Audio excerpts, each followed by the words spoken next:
بسم اللہ الرحمن الرحیم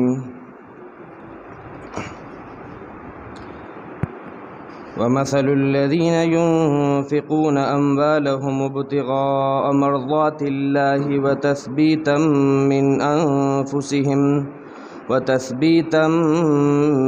أنفسهم كمثل جنة بربوة أصابها وابل فآتت أكلها ضعفين فإن لم يصبها وابل فطل والله بما تعملون بصير أيود أحدكم أن تكون له جنة من نخيل وأعناب تجري من تحتها الأنهار له فيها من كل الثمرات وأصابه الكبر وله ذرية ضعفاء فأصابها إعصار فيه نار فاحترقت كذلك يبين الله لكم الآيات لعلكم تتفكرون صدق اللہ العظیم۔ وہ لوگ جو اپنے مال کو خرچ کرتے ہیں اللہ تعالیٰ کی رضا کو طلب کرنے کے لیے اور اپنے نفس کو پختہ کرنے کے لیے، ان کے خرچ کرنے کی مثال اس باغ کی سی ہے جو کہ ایک ٹیلے پر ہو، جسے ایک زوردار بارش آ کے پہنچے تو اس کا پھل دگنا چگنا ہو جائے۔ اگر زوردار قسم کی بارش نہ بھی پہنچے تو پھوار بھی کافی ہے اس کے لیے۔ اور اللہ تعالیٰ جو کچھ تم کر رہے ہو اسے خوب جاننے والا، خوب سمجھنے والا ہے۔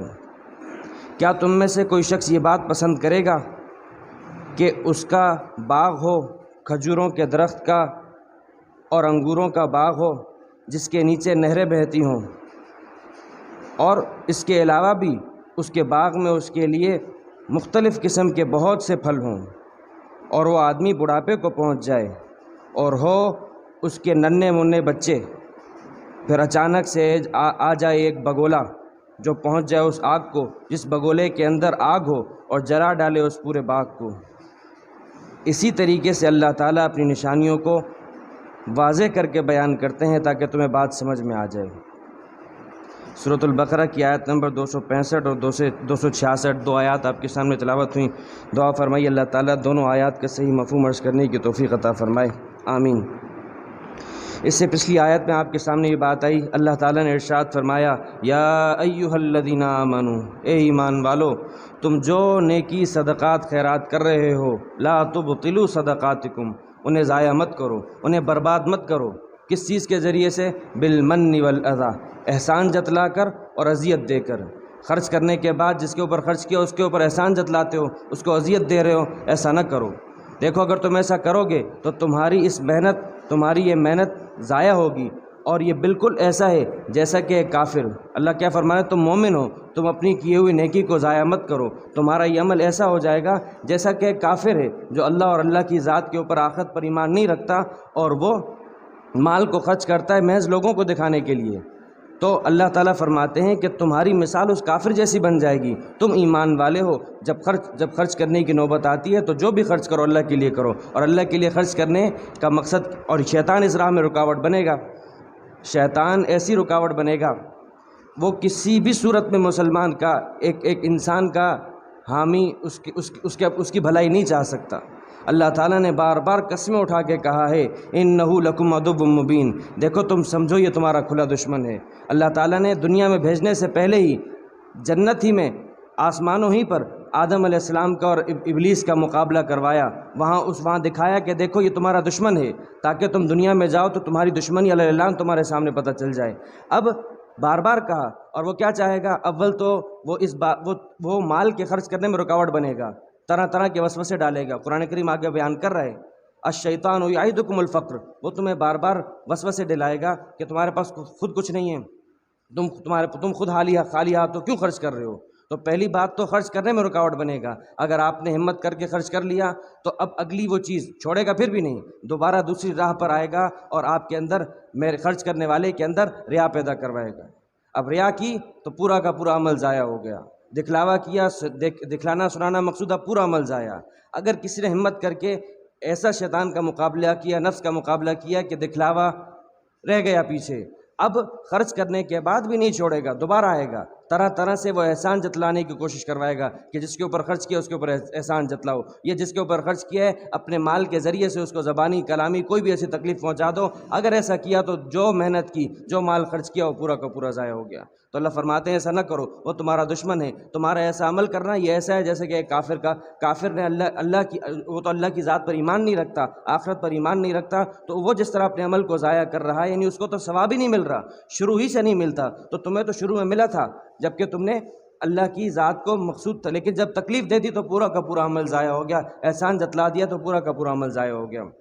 اللہ تعالیٰ نے دکھلاوے کے ساتھ خرچ کرنے والے، جو خرچ کرنے کے بعد احسان جتلائے، اس کی کل مثال آپ کے سامنے آئی تھی. اللہ تعالیٰ نے فرمایا دیکھو جو شخص اس طریقے سے مال کو خرچ کر رہا ہے اس کو اس طرح سمجھو کہ ایک چکنا پتھر ہو، ایک بالکل صاف شفاف، جس کو آپ اس طرح یہ سمجھ لیں ایک ماربل کی ٹائل ہے. اللہ فرماتے ہیں یوں سمجھ لو اس کے اوپر مٹی کی ایک تہ جم جائے. جب مٹی کی تہ جمے گی تو اس سے کچھ نہ کچھ گھاس بھی اگائے گی، اور ایک کاشتکار اس میں بیج ڈال کے یہ اس انتظار میں ہوگا کہ اس میں سے کچھ اگائے. لیکن اللہ فرماتے ہیں ایک آدمی اس انتظار میں اچانک سے ایک بارش کا ریلا آتا ہے اور اس پورے کے پورے جس کو وہ ایک سرسبز زمین سمجھ رہا تھا پورے کو اڑا کے لے کے چلا جاتا ہے اور پیچھے سے چکنا پتھر رہ جاتا ہے. تو دیکھو فرمایا کہ جو شخص نیکی کر رہا ہے، مال خرچ کر رہا ہے تو اور بعد میں تکلیف دیتا ہے، تو یوں سمجھ لو وہ ہاتھ پہ سرسوں جما رہا ہے، اس کا کوئی فائدہ نہیں ہوگا. جو خرچ کر رہے ہو، خرچ کرنے کے بعد اللہ کی ذات مقصود ہو تو کسی کو تکلیف نہ دو. تو یہ تو بات آئی تھی جو کہ تکلیف دے رہا ہے، جو کہ خرچ کرنے کے بعد احسان جتلا رہا ہے، جس کے خرچ کرنے میں ریا ہے. اب اللہ تعالیٰ آگے وہ مثال بیان فرما رہے ہیں کہ اس کے مقابلے میں اللہ فرماتے ہیں میں تمہارے سامنے وہ مثال بھی رکھتا ہوں کہ جس میں خرچ کرنے والی کی نیت اللہ کو راضی کرنا مقصود ہے. خرچ کرنے کے بعد اس نے احسان نہیں جتلایا، اس نے خرچ کرنے کے بعد کسی قسم کی کوئی تکلیف نہیں دی. اس کی مثال کیا ہے؟ تو اللہ فرماتے ہیں اس کی مثال بیان فرمائی کہ وَمَثَلُ الَّذِينَ يُنْفِقُونَ أَمْوَالَهُمُ ابْتِغَاءَ مَرْضَاتِ اللَّهِ وَتَثْبِيتًا مِّنْ أَنفُسِهِمْ. پہلے مثال سمجھ لیں. اللہ تعالیٰ فرماتے ہیں یوں سمجھو کہ ایک ٹیلا ہو، ایک پہاڑی علاقہ ہے، ایک ٹیلے کے اوپر ایک باغ ہے. اور ٹیلے کا باغ اس لیے کہا کیونکہ اگر عام زمین، ہموار زمین پہ جو اگر باغ ہوگا تو اس میں وہاں جو ہوا ہوگی وہ اتنی صاف شفاف نہیں ہوگی. لیکن اگر اونچی جگہ پہ باغ ہوگا تو اس کے وہاں جو ہوا ہوگی فضا کے اندر وہ بڑی صاف شفاف ہوگی. اور جب بارش برسے گی تو سب سے پہلے وہاں برسے گی، جو ضرورت کی ہوگی وہ باغ میں رہے گی، اس کے بعد پورا کا پورا جو ہوگا وہ پانی بہہ جائے گا. لیکن اگر نیچے باغ ہوگا تو اس کی صورت میں پانی وہاں رہے گا، فصل وہاں خراب ہوگی. لیکن اگر اوپر جگہ پہ ہوگا تو پانی پورا بہہ جائے گا. تو فرمایا ایک اونچی جگہ پر ایک باغ ہے. تو فرمایا اور جب اونچی جگہ پر ہوگا تو سورج کی روشنی بھی زیادہ دیر اس کو لگے گی، سورج کی روشنی لگے گی تو وہ بھی باغ کے لیے اچھی. اور چاند کی روشنی جس سے پھل میں مٹھاس پیدا ہوتی ہے، جس میں پھلوں کے اندر ذائقہ پیدا ہوتا ہے، تو وہ بھی اس کو اچھے طریقے سے حاصل ہوگی بنسبت اس کے کہ ایک ایسی جگہ ہو کہ جو ہموار زمین ہو تو وہاں یہ چیزیں دشوار ہوتی ہیں. تو اللہ نے فرمایا ایک اونچے ٹیلے کے اوپر ایک باغ ہے. تو اس اونچے ٹیلے کے اوپر اگر ایک زوردار بارش ہوگی تو اس باغ کی ضرورت پوری ہو جائے گی، باقی ریلی کی شکل میں آگے چلا جائے گا. تو یہ سمجھو کہ جو شخص، اور اس کے مقابلے میں فرماتے ہیں اگر اس باغ کے اوپر زوردار بارش نہ بھی برسی تو اگر پھوار بھی ہوئی نا، شبنم بھی برس گئی، معمولی قطرے بھی برس گئے تو اس سے بھی وہ باغ کیا ہو جائے گا، اس باغ کی سرسبز و شادابی کے لیے کافی ہوگا. تو اللہ فرماتے ہیں دیکھو تم اللہ کو راضی کرنے کے لیے اگر تم مال کو خرچ کرو تو تمہارے مال کو اس طریقے سے اگر زیادہ ہوگا، اخلاص زیادہ ہوگا تو یوں سمجھ لو جس طرح ایک زوردار بارش ہو تو اس سے پھل بڑھتا ہے اس اونچی جگہ پہ موجود باغ کا. لیکن اگر تمہارا مال کم ہوگا یا اخلاص کم ہوگا، ہے صحیح لیکن کم ہے، تو سمجھ لو کہ اس سے بھی فائدہ ہوگا، فائدے سے خالی نہیں ہوگا. تو اللہ تمہارے خرچ کردہ مال کی حفاظت کرے گا. حدیث میں آتا ہے آپ صلی اللہ تعالیٰ علیہ وآلہ وسلم نے فرمایا کہ جب بندہ اللہ کو راضی کرنے کے لیے محض ثواب مقصود ہو، اللہ کو راضی کرنے کے لیے ایک کھجور خرچ کرتا ہے تو اللہ تعالیٰ اسے اپنے دائیں ہاتھ سے وصول کرتے ہیں. اور اسے اس طرح بڑھاتے ہیں، اس طرح پالتے ہیں۔ فرمایا جس طرح تم میں سے کوئی شخص بکری کا بچہ لے کے اس کو پالتا ہے، تم میں سے کوئی شخص اونٹ کا بچہ لے کر، گائے کا بچہ لے کر پالتا ہے اور اس کو بڑا کرتا ہے، اللہ تعالیٰ تمہارے خرچ کردہ مال کو بڑھاتے رہتے ہیں، بڑھاتے رہتے ہیں، بڑھاتے رہتے ہیں۔ لیکن یہ اس کے لیے بات وہی ہے، اخلاص، بات وہی ہے کہ اللہ کی ذات مقصود ہو۔ تو فرمایا وَمَثَلُ الَّذِينَ يُنْفِقُونَ أَمْوَالَهُمْ، وہ لوگ جو اللہ اپنے مال کو خرچ کرتے ہیں اللہ کی راہ میں، ان لوگوں کی مثال۔ لیکن یہ خرچ کرنا ان کا کیوں ہوتا ہے؟ ابتغاء مرضات اللہ، اللہ کی رضا کو حاصل کرنے کے لیے۔ اور آگے قرآن کریم فرماتا ہے وَتَثْبِيتًا مِّنْ أَنفُسِهِمْ، وَتَثْبِيتًا مِّنْ أَنفُسِهِمْ، اپنے نفس کو پختہ کرنے کے لیے، اپنے نفس کی پختگی کے ساتھ۔ کیا مطلب اس کا؟ یعنی ایسا نہیں دوں نہیں دوں، پتہ نہیں دینے میں فائدہ ہوگا نہیں ہوگا، پتہ نہیں کیا ہوگا، نہیں، پختگی کے ساتھ دو اور اس یقین کے ساتھ دو کہ میرا رب مجھے میرے مال کو بڑا کر دے گا۔ اور حضرات مفسرین نے فرمایا ہے وَتَثْبِيتًا مِّنْ أَنفُسِهِمْ، میں اللہ تعالیٰ یہ بھی فرمانا چاہتے ہیں کہ تم مال خرچ کرو اپنے نفس کا مجاہدہ کرتے ہوئے کہ یا اللہ میں یہ مال خرچ کر رہا ہوں اگرچہ میرا دل نہیں کر رہا، یا اللہ یہ مال، کیونکہ انسان کو مال بڑا عزیز ہے، چمڑی چلی جاتی ہے لیکن دمڑی دینے کو وہ قطعاً گوارہ نہیں کرتا۔ تو فرمایا تم مال خرچ کرو، تو مال کو خرچ کرنے سے تمہارے نفس پہ جو آرے چلیں گے تو اس سے تمہیں ایک مجاہدے کی کیفیت حاصل ہوگی۔ ہر اور مختلف مواقع پر جو مال کو اللہ کی جو فرمانبرداری ہے اس میں یہ چیز معاون بنے گی۔ اور انسان اپنی زندگی میں بھی ایسا کرتا ہے۔ ایک آدمی زیادہ آسائش میں اس لیے نہیں رہ رہا، زیادہ اے سی میں اس لیے نہیں رہا، زیادہ اچھے ماحول میں اس لیے نہیں رہتا کہ بھئی میری زندگی کی پتہ نہیں کون سے ایسے حالات آ جائیں۔ تو اللہ فرماتے ہیں دیکھو تم بھی مال خرچ کرو تو کیا کرو، اس حساب سے کرو کہ تم آگے کی فکر کرو کہ آگے اگر اور مواقع آتے ہیں تو یہ مال کا خرچ کرنا تمہارے نفس کے خلاف ہوگا۔ تو اور جب مال جیسی چیز خرچ کر دو گے تو آگے جو نیکی کے مراحل آئیں گے تو وہاں بھی یہ نفس تمہارے راہ میں رکاوٹ بننے کی کوشش کر رہا ہوگا، لیکن تم اسے ایک دفعہ پچھاڑ چکے ہوگے تو آئندہ بھی پچھاڑ دو گے۔ تو اس نیت سے خرچ کرو، ایک تو اللہ کی ذات کو راضی کرنا مقصود ہو، اور دوسرا اس لیے کہ تمہارے نفس پر تمہیں پختگی حاصل ہو جائے، تم اس کو اور اپنے قابو میں لے لو۔ تو اگر ایسا ہوگا تو کمثل جنت، ایسے لوگوں کی مثال خرچ کرنے والوں کی ایسی ہے جیسا کہ ایک باغ ہو، بربوۃ، اونچی جگہ پر ہو، اصابھا وابل، جس کو ایک زور کی بارش آ کے پہنچتی ہو، تو فآتت اکلھا ضعفین، تو وہ باغ اپنے پھل دگنے دیتا ہے، دگنے چگنے دے دیتا ہے۔ لیکن فرماتے فإن لم يصبها وابل، اگر اونچی جگہ پر ہونے کی وجہ سے اس کو ایک زوردار بارش نہیں بھی لگتی، فطل، تو معمولی سی پھوار بھی اس کے لیے کافی ہوگی، باغ جو اپنا پھل دکھائے گا۔ واللہ بما تعملون بصیر، مثال دینے کے بعد کیا فرمایا؟ اللہ جانتا ہے، خوب جانتا ہے جو تم کر رہے ہو، یعنی جو تم عمل کر رہے ہو اللہ جانتا ہے کہ تم کس کے لیے کر رہے ہو، تمہارے دلوں میں نیت کیا ہے، اللہ جانتا ہے تم کتنا خرچ کر رہے ہو۔ تو تم اس مثال کو سمجھو اور اسی نیت سے خرچ کرو۔ اب آگے اللہ تعالیٰ ایک اور مثال بیان کر کے بات کو آگے بڑھایا، فرمایا اب یہ مثال کس حوالے سے؟ مثال اس حوالے سے اس شخص کی حسرت کو اللہ تعالیٰ بیان فرما رہے ہیں کہ جو شخص دنیا میں مال خرچ کر دیتا ہے لیکن مقصد ریا ہوتا ہے تو کل قیامت کے دن اس کی کیا کیفیت ہوگی، اللہ تعالیٰ اس کو بیان فرماتے ہیں۔ اور یہ فرماتے ہیں تم میں سے کوئی ایسا بننا چاہتا ہے کیا؟ تم میں سے کوئی شخص چاہتا ہے کہ وہ ایسا بنے؟ کیسا؟ اللہ فرماتے ہیں ایک مثال کیا ہے؟ دیکھیں مثال اللہ تعالیٰ نے مثالیں اتنی دی ہیں قرآن میں، اتنی دی ہیں وَتِلْكَ الْأَمْثَالُ نَضْرِبُهَا لِلنَّاسِ، دیکھو ہم لوگوں کو مثالیں بیان کرتے ہیں، ہم لوگوں کے آگے مثالیں بیان کرتے ہیں تاکہ لوگوں کو بات سمجھ میں آ جائے۔ بغیر مثال کے ایک ایسی چیز جو کہ تمہارے سامنے نہیں ہے اس کو ایک محسوس چیز دکھا کے سمجھاتے ہیں تمہیں تاکہ تمہارے دل میں بات اتر جائے۔ اللہ کیا فرماتے ہیں؟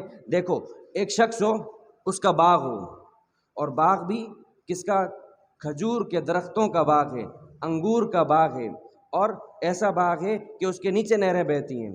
یعنی کھجور جو کہ ایک عرب کے اندر ایک اہم ترین مال سمجھا جاتا ہے، انگور اہم ترین پھل سمجھا جاتا ہے آج بھی، اور باغ کے نیچے نہریں بہ رہی ہیں۔ یعنی ایسا بھی نہیں ہے کہ پانی لانے کے لیے کوئی اور انتظام کرنا پڑتا ہو، بلکہ باغ ہی میں نہریں بہتی ہیں۔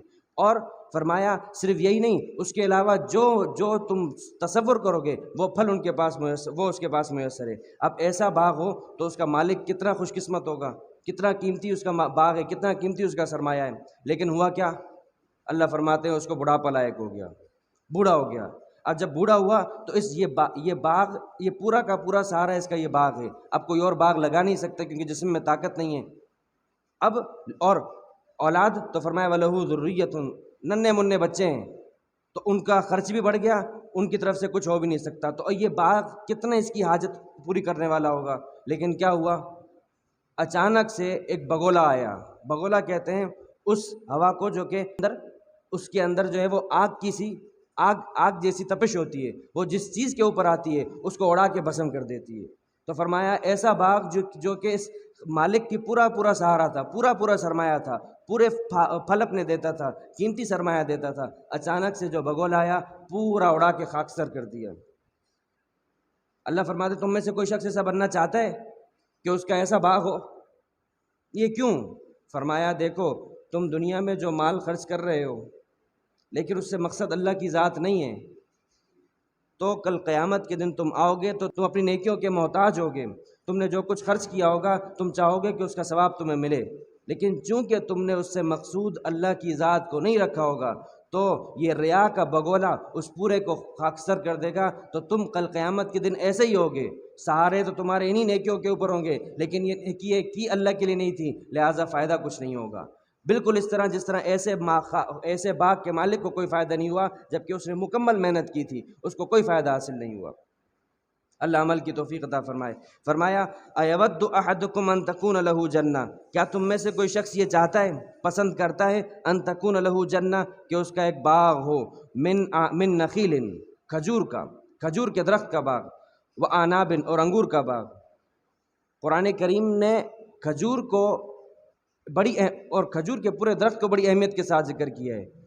آگے ہونا تو کیا چاہیے تھا، اگر کھجور کا درخت کہا تو کہتے انگور کی بیل، اگر انگور کہا ہے تو کھجور کا دانہ کہتے، نہیں، کھجور کا پورا درخت، کیونکہ کھجور کا پورا درخت مکمل کا مکمل اس سے فائدہ اٹھایا جاتا ہے، اس کی کوئی بھی چیز ایسی نہیں ہے جس سے فائدہ نہ اٹھایا جائے، اس کا تنا، اس کی چھال، اس کے اندر پھل، اس کی ہر مختلف صورتوں میں، کچا ہے تو اس کی الگ اہمیت ہے، اگر وہ مذنب بن جاتا ہے آدھا کچا آدھا پکا تو اس کی الگ اہمیت ہے، اگر تیار ہو جاتا ہے کھجور تو اس کی ایک الگ اہمیت ہے، اس کا چھوارا بنا دو اس کی ایک الگ اہمیت ہے، مکمل کا مکمل کھجور کا درخت وہ مکمل کی مکمل ایک سرمایہ ہے۔ تو ایسے شخص کے پاس کھجور کا درخت تھا، وہ عنابن، بہت ہی بہترین پھل ہے انگور کا پھل، تو فرمایا اس چیز کا باغ تھا، تجری من تحت الانہار، جس کے نیچے سے نہریں بہتی تھیں، یعنی پانی کا کوئی اور الگ سے انتظام کرنا ہی نہیں پڑتا، لہو فیہا من کل الثمرات، اور صرف یہی دو درخت کے پھل نہیں تھے، جو تصور کرو گے جو تمہارے ذہن میں آئے وہ سارے کے سارے پھل اس کی ملکیت میں اس کے باغ میں موجود تھے۔ وَأَصَابَهُ الْكِبْرُ، لیکن